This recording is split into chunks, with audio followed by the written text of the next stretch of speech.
رجالة تانية ثانوي، أهلا بيكم في فيديو ملخص جديد وأخير للترم الأول كملخص، لكن فيديوهات الحل مكملة معاك طبعا. ركز وانت قدها وقدودة بطل، وده آخر علم نفس في علم اجتماع. نركز. النهارده هنتكلم عن حاجة انت نفسك فيها جدا، أساليب حل الصراعات. بالمناسبة قول لي يعني ايه صراعات تحت في الكومنتات، وأنواعها التلاتة، وازاي تواجه الإحباط. الله، بالتالي قول لي ايه الاحباط وايه العوامل بتاعته للفرد وللبيئه، ولو نسيت ارجع للملخص اللي فات.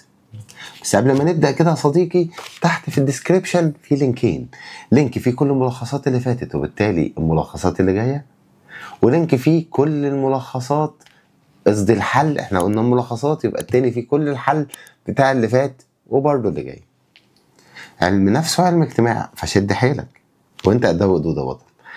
يلا كده بالراحة نقول يعني ايه أساليب حل صراع. حضرتك عندك مشكلة، ازاي حضرتك تحلها؟ اللي فات كان ازاي تتماشى معاها، تتوافق. وبالمناسبة قول لي يعني ايه توافق بمعنيينه تحت في الكومنتات.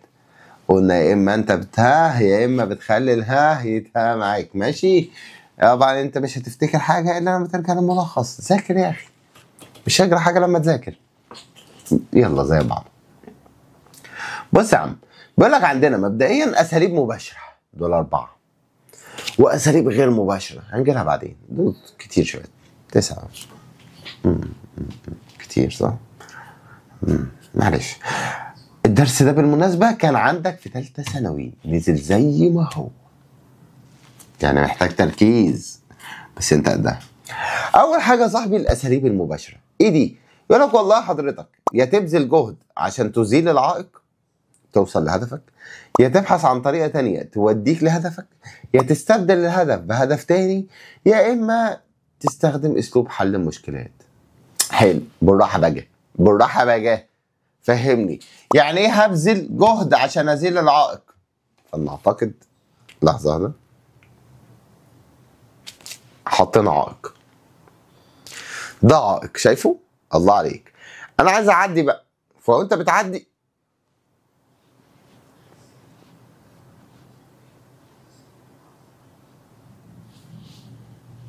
ايه ده؟ في عائق مش عارف، عمل لي احباط. لا، انا هيبقى عندي دافع اقوى. مش قلنا طبيعه الدافع بتاثر؟ ولا انت نسيت نتائج الاحباط والصراع؟ شكلك مش فاكر. تحت في الكومنتات، مش عارف اشاور بايدي عشان انت شايف بزق العائق، بس انا لما بقى اقوى هعمل كده. ايه ده؟ بذلت مجهود اكتر فعديت العائق، ما بقاش عائق بالنسبه لي، انا تعبت اكتر فعرفت اوصل لهدفي. الله، شابوه يوسف الشريف، هو ده تمام. بيقول لك يا عم كمان في حاجه تانية، انك تدور على طريقه تانية توصل بيها لهدفك. يعني انا هدفي هنا، او الهدف هناك اهو، شايفه ده الهدف، وكان في الاول في عائق وبذلت مجهود لحد ما وصلت له. ثانيه واحده بس عشان احنا زقنا الايه البتاع، المج ده ممكن يقع. فتاني مجهود عايز اوصل للهدف، وبذلت. طب ايه يعني ايه اوصل لطريقه ثانيه؟ اشتريت عائق هنا، طب ثانيه واحده كده يا عم العائق، انت اخرك هنا، انا هاجي كده، وصلت لهدفي برضه. دي اسمها طريقه ثانيه، نفس الهدف بس باكتر، مش اكتر من محاوله، اكتر من محاوله بنفس الطريقه، فده جهد لازاله العائق. انما لما اشوف طريقه ثانيه اوصل بيها لهدفي برضه، فده يبقى يعني مثلا حضرتك مش قادر تشيل الانبوبه فزقتها برجلك، اهو ده هتوصلك البيت برضه، افتكر كويس. طيب عايز تعرف بنحل ازاي؟ ارجع اللي بنقوله في الحصص، ده مجرد ملخص، اوعى تنسى. طب يا عم الحاج، شوف فيديوهات الحل طبعا، عينينا ليك يا عم، والله عينينا، والله مش عايز اشيل النضاره بس عشان الليزر ما يضربش في عينك، هو ده اللي. المهم، تالت حاجه اسمها استبدال الهدف بغيره. يعني ايه استبدل الهدف؟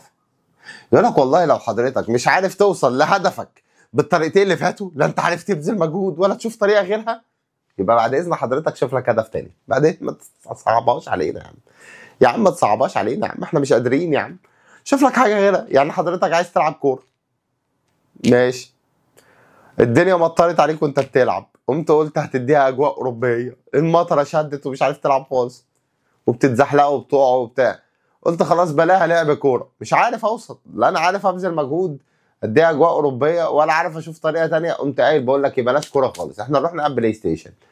اهو ده كده حضرتك استبدلت هدفك في الترفيه بحاجه تانية. عاش يلا، عاش، عندك مرونه فكريه، عاش برنس.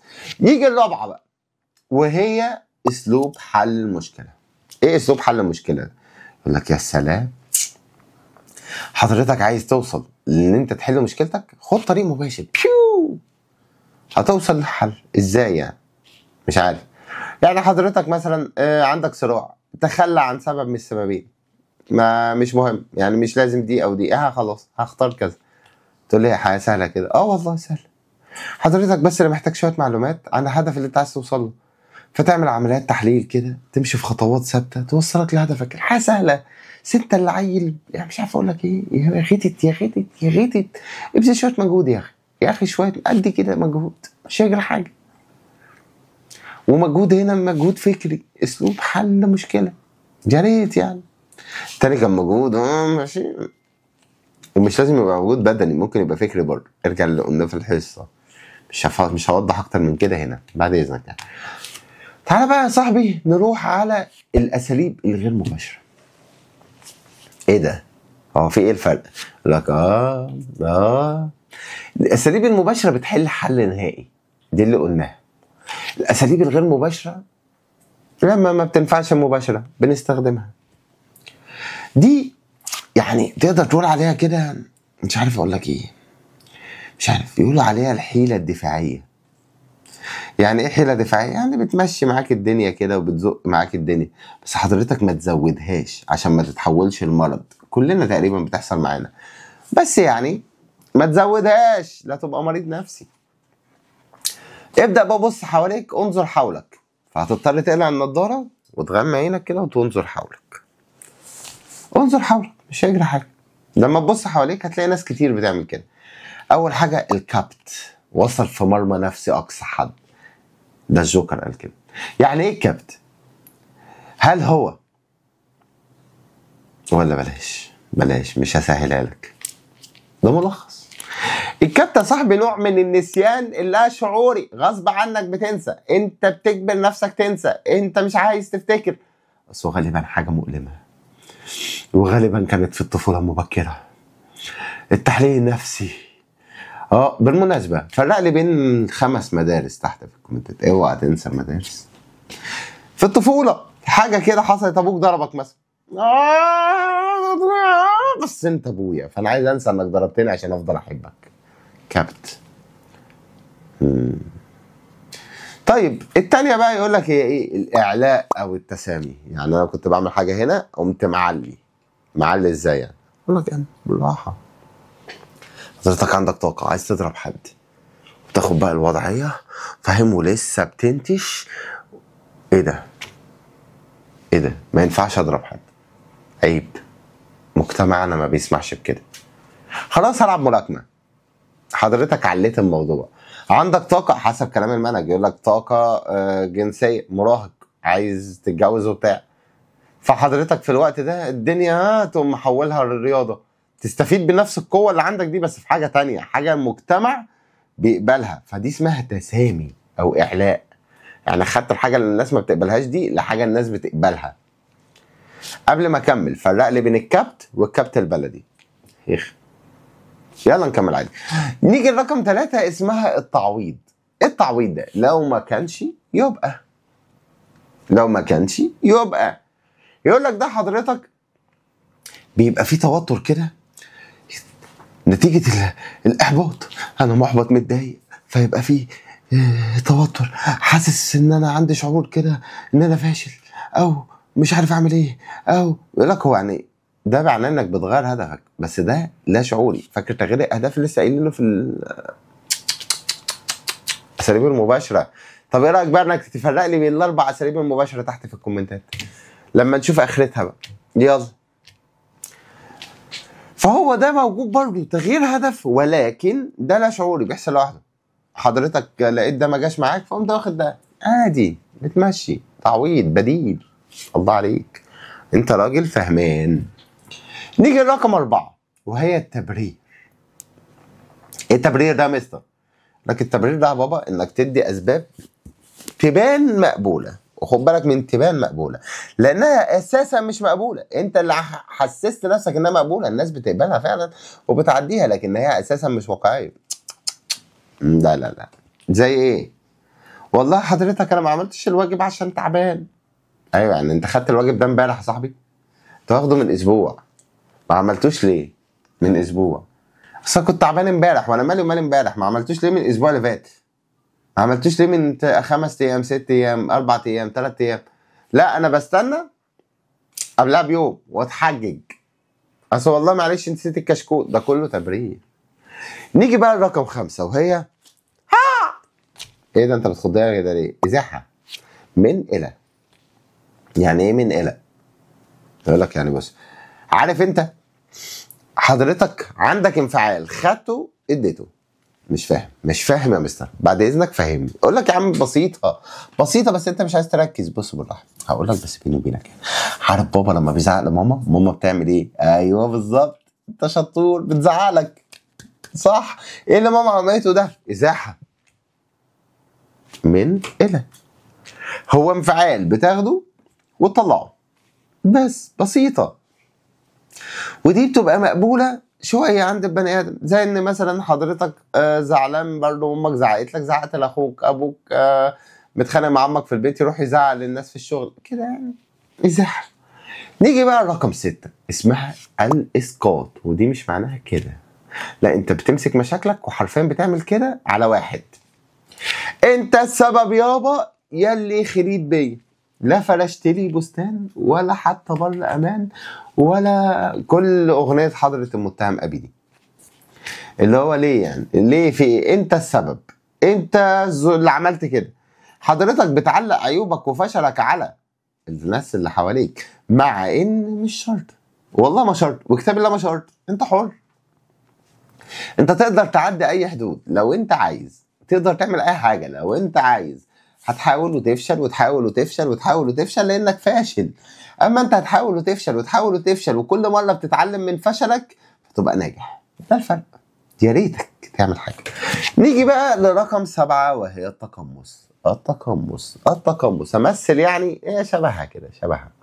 يعني ايه شبهها يا مستر؟ يقول لك يا عم بالراحه، يا عم بالراحه. التقمص ده ان حضرتك تتوحد مع حد، تخش في طريقه، عارف الممثلين اسمهم يتقمصوا الادوار؟ لا ده بقى مرض، انت حضرتك بتقلد حد. هناك كنت بترمي مشاكلك على حد، انما ده ايه؟ انت بتقلد حد، فعشان كده هما الاثنين عكس بعض. زي حضرتك معجب بالمدرس بتاعك، نفسك تبقى زيه، ده اسمه تقمص او توحد. حضرتك معجب بابوك، نفسك تبقى زيه، ده اسمه تقمص. ده ملوش علاقه بالقدوه. عايز تعرف ايه القدوه؟ هتلاقي على التيك توك فيديو بيتكلم عن القدوه، تقدر تشوفه، غير منظورك، وقريب هتلاقي حاجات كتير على اليوتيوب. بعد كده هنتكلم عن النقوص. الله، يعني ايه نقوص؟ يقول لك دي حضرتك بقى ارتداد للطفوله. يعني ايه ارتداد للطفوله؟ مش فاهم. يقول لك يعني حاجه كانت بتجيب زمان حضرتك ترجع تعملها. يعني حضرتك ما ينفعش وانت قد الشحطه كده تعيطي، دي حاجات اطفال، دي مش طفله. بس كان زمان لما بتعيطي بيطبطبوا عليكي، فانت عايزه حد يطبطب عليكي فتقوم معيطه. حضرتك تتوتر تقوم حاطط صباعك في بقك. ايه العبط ده؟ انت بتعمل كده ليه يا صاحبي؟ ايه ده؟ ما هذا؟ ليه؟ ليه؟ رد عليا ليه؟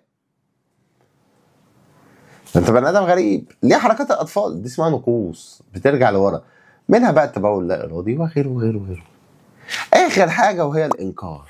وطبعا الانكار مش هيفيدك بالظبط، ولا حيله دفاعيه من دول بتفيد، هي يا دوبك بتزق الدنيا لقدام. وقبل ما اكمل هسالك سؤال صغير، لعل وعسى تكون مركز معانا، مش هيجرى حاجه. لو تفرق لي بين المجالات الاساسيه والمجالات التطبيقيه لعلم النفس اكون ممتن جدا. شكرا ليك. بص بقى، متنساش اسمك. نيجي تحت للإنكار. يعني ايه إنكار؟ يعني ايه؟ لك بص، الإنكار ده إن حضرتك ترفض تعترف بالحاجة. أرفض أعترف؟ أنت فاشل. لا لا لا أنا مش فاشل، لا. خد بالك لو قلت فلان السبب هيبقى إسقاط. ارجع للي بنقوله في الحصص، لأن ده مجرد ملخص. كونك بترفض تعترف بالحاجة إنها موجودة أصلا ده إنكار. وما تنكرش انك ما بتذاكرش، شد حيلك شويه. تحت في الديسكريبشن في لينكين، لينك لكل الملخصات ولينك لكل فيديوهات الحل. اشوفكم على خير بقى في الفيديوهات الجايه والترم التاني، ودايما نكون فخورين بيكم. كان معاكم مستر ابراهيم ابو بكر، ودي قناه ابره على اليوتيوب. سلام يا صديقي.